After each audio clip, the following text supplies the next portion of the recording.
好来，乡亲啊，这个2020年是贝多芬诞辰250年。台北市交响乐团5月31日伫国家音乐厅用无观众的形式来举办着音乐会，特别邀请到钢琴家，也就是公共集团的董事长陈玉秀以及指挥家简文彬，共同来演奏着贝多芬的名曲，嘛要向防疫的英雄来致敬。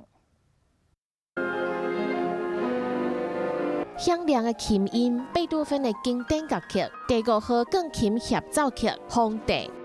公共集团董事长嘛是国内有名钢琴家，陈玉秀的演奏气势十足。皇帝协奏曲可以说是集大成，而且他所表达的内心深层的这个意涵非常的深，所以我选择了这一首。受到台北市立交响乐团的邀请。 钢琴家陈玉秀和指挥家简文彬演奏贝多芬的经典乐曲《皇帝》和《英雄》。英雄交响曲也是要献给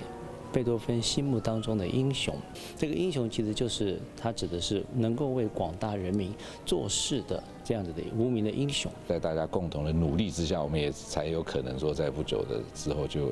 可以就是顺利的回到场馆。那我觉得在这样子的一个期间，其实我们每一个人都是英雄。 这场5号贝多芬音乐会5月31号伫国家音乐厅用无观众的方式举办，未来嘛会伫公司播出，献予防疫期间伫台湾每一个所在点点付出的所有英雄。